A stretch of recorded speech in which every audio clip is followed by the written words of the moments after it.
আসসালামু আলাইকুম ওয়া রাহমাতুল্লাহি ওয়া বারাকাতুহু।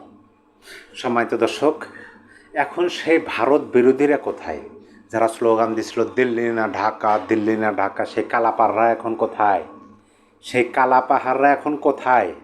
বাংলাদেশে এত বড় একটা ঘটনা ঘটে গেল, দেখলাম না? যারা বর্তমান বাংলাদেশের বীর যোদ্ধা, সুসন্তান, একদম মানে দানবীয় নেতা হিসেবে দাবি করেন আর স্লোগান দেন দিল্লি না ঢাকা, দিল্লি না ঢাকা স্লোগান দেন।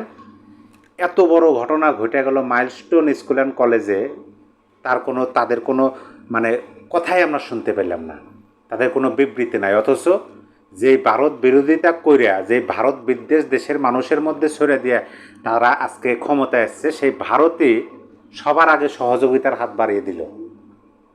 আর এরা ভারতকে শত্রু হিসাবে চিহ্নিত করার জন্য, ভারতের সচিবালয় যায় ঘেরাই করার জন্য, ভারতের মানে প্রধানমন্ত্রীকে নানান ধরনের কথাবার্তা বলে। ছোট ছোট বাচ্চারা, তারা দুদিন আগে আপনার 1 বছর আগেও তো তারা শিক্ষার্থী ছিলেন, এখন তারা সেই বড় নেতা হয়ে গেছেন। আশেপাশের দেশের বড় বড় নেতা, বড় রাষ্ট্রপ্রধানদের তারা কী অকথ্য ভাষায় কথা বলেন। সে পার্শ্ববর্তী কথায় বলে, আমি অনেকগুলো ভিডিওতে কথা বলছি যে পড়শি বদল করা যায় না, প্রতিবেশী বদল করা যায় না, আর প্রতিবেশীর সাথে ভালো সম্পর্ক রাখতে হয়। বর্তমান সরকারের যারা নিয়োগকর্তা, তারা যেভাবে প্রতিবেশীকে খেপিয়ে তোলার চেষ্টা করছিল, এমনকি সরকারের মধ্যে যিনি উপদেষ্টা আছেন একজন, যাকে মাস্টারমাইন্ড বলা হয়, তিনি তো আমাদের প্রতিবেশী রাষ্ট্রের সীমানা সহ বাংলাদেশের একটা মানচিত্র প্রকাশ করছিলেন। অবশ্য অল্প সময়ের ব্যবধানে আমার ফেসবুক থেকে সেটা সরেও নিয়েছিলেন। মানে এইগুলো হলো প্রতিবেশী দেশকে উস্কে দেওয়ার মতো কার্যকলাপ কিন্তু বর্তমান সরকারের উপদেষ্টা পরিষদ এবং সরকারের নিয়োগকর্তাদের মধ্যে আমরা দেখছি। কিন্তু দেখেন, যখনই বাংলাদেশে বড় ধরনের একটা সমস্যা হলো, যখন কোমলমতি শিক্ষার্থীরা, ছোট ছোট বাচ্চারা আগুনে পুড়ে মারা গেল, অনেকেই আহত হয়েছেন, আহত হয়ে হসপিটালের বেডে কাতরাইতেছেন, ঠিক তখনই ভারতের পক্ষ থেকে ভারতের প্রধানমন্ত্রী, স্বয়ং প্রধানমন্ত্রী এটার জন্য দুঃখ প্রকাশ করছেন, শোক প্রকাশ করছেন।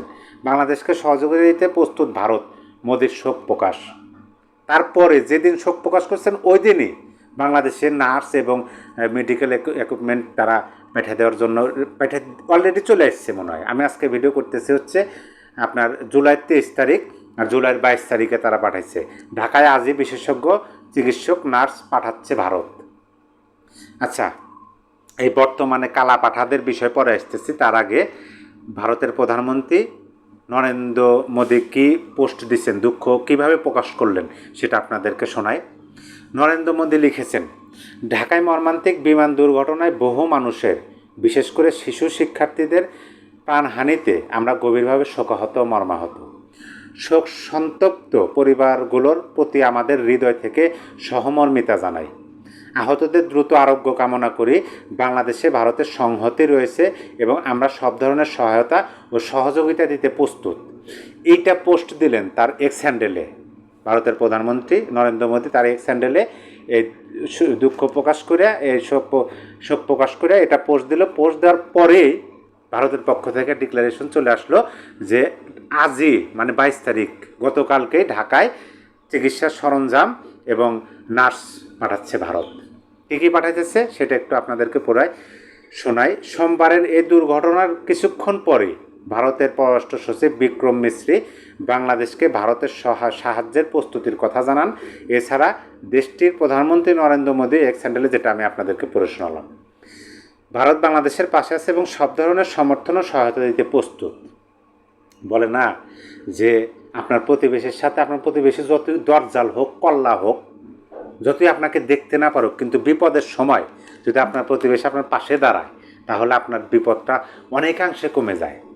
সেটাই ভারত সেই উদাহরণে দিল, সেটাই মানে দৃষ্টান্ত স্থাপন করলো যে এই সরকারের আমলে, এই সরকারের সাথে কিন্তু ভারতের বর্তমান সরকার এবং বাংলাদেশের বর্তমান সরকারের সাথে কিন্তু ভারতের ভালো সম্পর্ক না।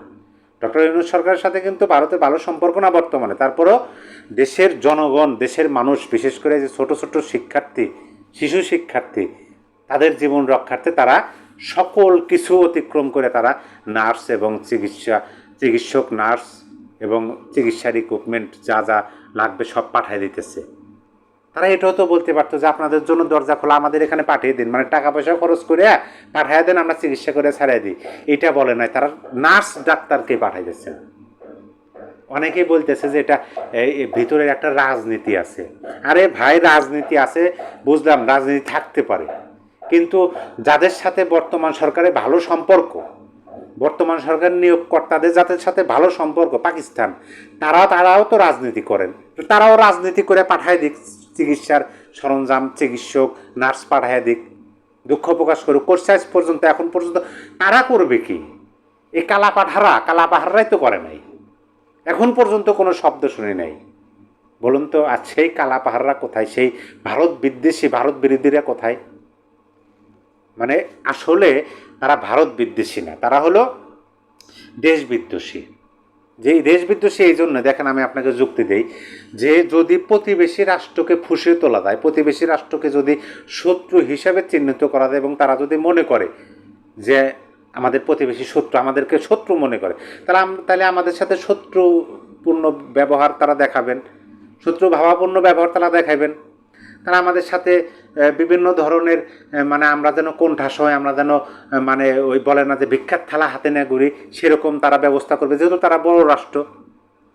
আমার মনে হইতেছে সেই জন্যই তারা এই কাজটা করছে। কিন্তু ভারত বুঝতে পারছে যে এর সাথে এই বর্তমান যারা ভারত বিদ্বেষ ছড়াইতেছেন, তাদের সাথে জনগণের কোনো সম্পৃক্ততা নাই।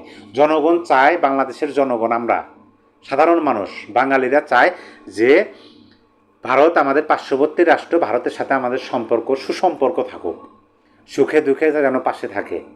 কারণ আমরা দেখেন, ভারত থেকে আমরা যে আলু আনি, যে পেঁয়াজ আনি, ভারত থেকে যে আমরা মশলা আনি, সেগুলো যদি অন্য রাষ্ট্র থেকে আনি, 20 টাকার আলু হয়ে যাবে কত? 100-150 টাকা। মশলাগুলো ভারত থেকে আনা হয় তারপরে 1000 টাকা কেজি। যখন আপনি অন্য দেশ থেকে আনবেন, তখন পরিবহন চার্জে তো কয়েক হাজার টাকা কেজি হবে। আপনি তো মাংস খেতে পারবেন না, মশলা না হলে মাংস খাবেন কি দিয়ে? এটা তো উদাহরণ দিলাম মাত্র। আর দেখেন মাত্র কয়দিন ভারত সকল প্রকার ভিসা বন্ধ করছিল, কি হাহাকার শুরু হয়েছিল, সেদিকে অবশ্য প্রচার করে নাই। কিন্তু সর্বোপরি এই কথাটাই বলবো যে ভারত বাংলাদেশের বিপদের বন্ধু, ভারত বাংলাদেশের বিপদের বন্ধু। যখন সুসময় আসে ভারতের সাথে ভারত বিদ্বেষ করেন, সমস্যা নাই, তারপরেও তারা চুপ থাকে, ভারতকে মানে বাংলাদেশকে তারা সহযোগিতার জন্য হাত বাড়ায়। হতে পারে এটা রাজনৈতিকভাবে, রাজনৈতিক কৌশল অবলম্বন করে, হতে পারে রাজনৈতিক ফায়দা হাসিল করার জন্য, সেটা জানি না, কিন্তু তারা সহযোগিতা করতেছে। তো এরকম একটা পরিবেশে দেখেন ডক্টর সামন্ত সেন, তিনি এশিয়া মহাদেশের মধ্যে তিনি যে আগুনে দগ্ধ হওয়া রোগীদের চিকিৎসা দেন, তার মতো চিকিৎসক দ্বিতীয়টি আর পাবেন। কিন্তু ওই যে আওয়ামী লীগ করেন, আওয়ামী লীগের মন্ত্রী পরিষদের মন্ত্রী ছিলেন, স্বাস্থ্যমন্ত্রী ছিলেন, যার কারণে তিনি এখন তাকে আত্মগোপনে থাকতে বাধ্য হচ্ছে। যাই হোক সম্মানিত দর্শক, ওই প্রশ্ন ওটাই যে সেই ভারত বিরোধীরা কোথায় এখন? আর বাংলাদেশের বিপদের বন্ধু ভারত, এটা মানতে হবে সাধারণ মানুষের। আপনার যদি কোনো দলমত নির্বিশেষে সাধারণ মানুষ হয়ে থাকেন, তাহলে আপনাকে অবশ্যই মানতে হবে যে ভারত বাংলাদেশের বিপদের বন্ধু।